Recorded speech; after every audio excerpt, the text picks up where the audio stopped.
So, we'll discuss about the 13th lesson, that is, the lesson on Yoga and Vedanta in nutshell. What its meaning is, as we have discussed in the previous 2 days, the true purpose of ideal human life is attainment of moksha, according to our great, glorious, lofty Indian culture or Bharatiya Sanskriti. Moksha means liberation of the soul or merger or union of the individual soul with the Supreme Soul. This is also called as self realization or God realization. This is the higher or supreme goal of ideal human life. Our holy scriptures and our saints, sages say that this supreme goal can be achieved through different paths. Just as one can reach Delhi, our national capital, by different paths such as Bhubaneswar, Kolkata, Chennai, Mumbai, or by different modes of travel such as by train, by car, by aeroplane. Similarly, one can reach the goal of life through different paths. Those paths are the paths of yoga and Vedanta. There are various types of yoga, but the most important amongst them are karma yoga or the yoga of action, bhakti yoga or the yoga of devotion, or yoga of love, raja yoga, the yoga of psychic control, and jnana yoga, the yoga of knowledge. This jnana yoga or the yoga of knowledge is also known as Vedanta. Now let us discuss these four cardinal yogas one by one. What is karma yoga? Karma yoga is known as yoga of action. One can practice karma yoga inter alia by number one, performing his karmas or actions or duties as worship of God, that is, with the understanding, attitude, and inner feeling that the same is the worship of God. Second, performing his karmas or actions or duties without any self interest or performing the actions selflessly or selfless actions or performing selfless actions. Third, performing his karmas or actions or duties without attachment or asakti. Fourth, performing his karmas or actions or duties without expectation of reward or fruits or phala. Fifthly, performing his karmas or actions or duties with the feeling as an instrument in the hands of God, or with nimitta bhavana, without the sense of doership or kartutva bhavana. Sixth point is performing his karmas or actions or duties without ego or ahankar. Seventh point is performing his karmas or actions or duties without the sense of enjoyment of the fruits of actions or karma phala bhoga. Eighth point is most important and vital, surrendering or offering of his karmas or actions or duties and the fruits of the actions or karma phala at the altar of God, at the lotus feet of God, with the feeling of dedication or Ishwararpana bhava. This yoga is suitable to the people of active temperament.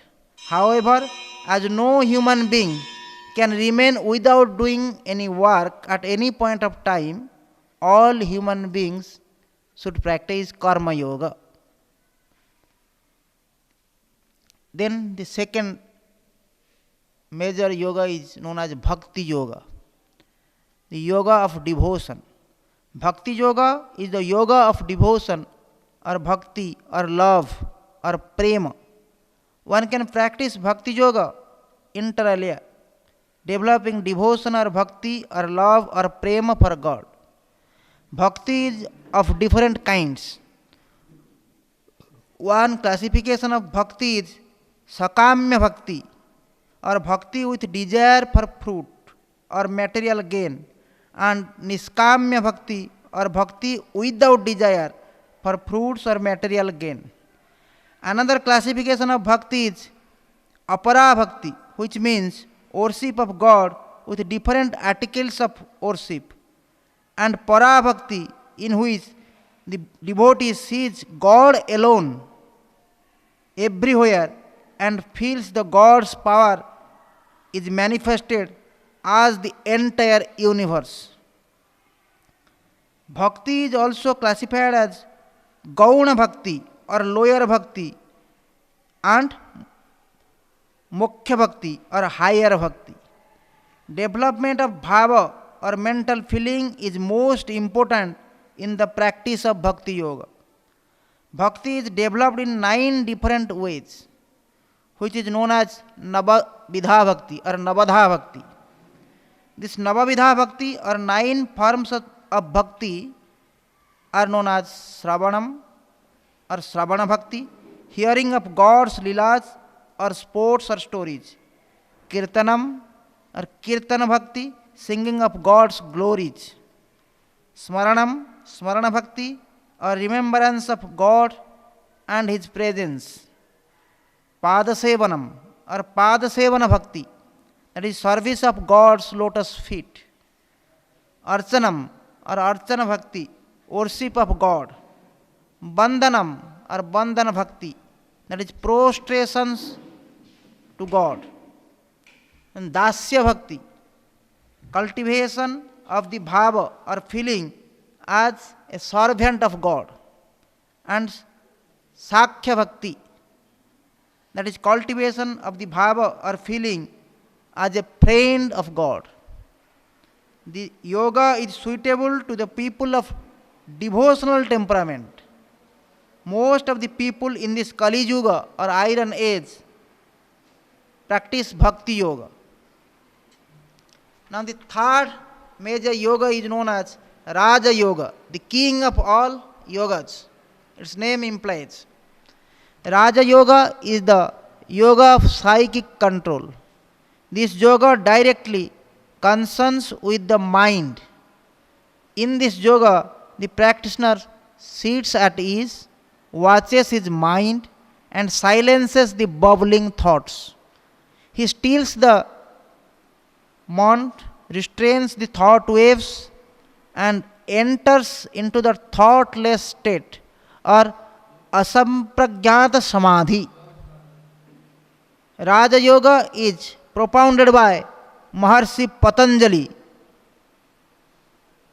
in his Patanjali Yoga Sutras and is known as Ashtanga Yoga or the Yoga of 8 limbs.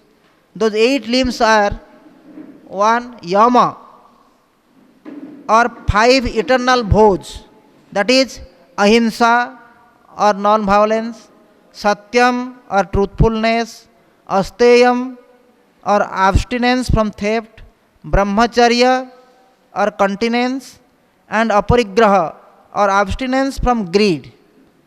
Second, niyama or 5 eternal observances, that is shaucha or purity, santosha or contentment, tapas or austerity, swadhyaya self-study or study of scriptures, then Ishvara Pranidhana or self-surrender. These are Yama and Niyama, first and second limbs of Ashtanga Yoga.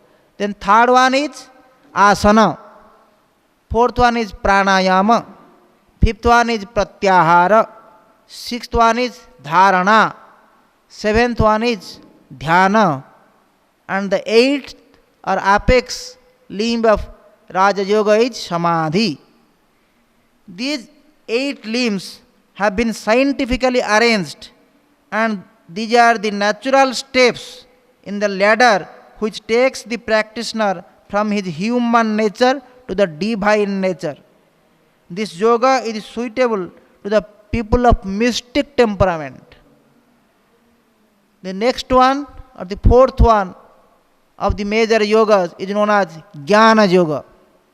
Jnana Yoga is the yoga of knowledge. It is Brahma Vidya, or the science of self. In this yoga, the practitioner studies the Atmajnana Shastras, or the holy spiritual scriptures on self-knowledge, such as the Vedas, the Brahma Sutra, the Upanishads, Srimad Bhagavad Gita, Ramayana, Mahabharata, etc. He also performs Atma Vichara, or self-analysis, Atma Chintana, or self-contemplation, meditation, etc. In this yoga, the practitioner removes his veil of ignorance by destroying the wrong identification with his body, mind, etc. And by acquiring knowledge by knowing his self as Brahman, the Supreme Self. Acquiring of knowledge of the self is not an academic study, but it is the attainment of the state of superconsciousness through rigorous, meticulous spiritual practices. Jnana Yoga is also known as Vedanta. This yoga is suitable to the people of rational temperament. If you know details and more regarding these four yogas, that is Karma Yoga, Bhakti Yoga, Raja Yoga, and Jnana Yoga, then to acquiring detailed knowledge on these topics, please study lesson number 12 on spiritual pursuits, moksha or spiritual value, in volume 11 of the book Youth, Arise, Awake, and Adopt the Right Path of Life, written by Sri Swami Sivananda Saraswati and Sri Swami Chidananda Saraswati. Here ends the lesson number 13 on Yoga and Vedanta.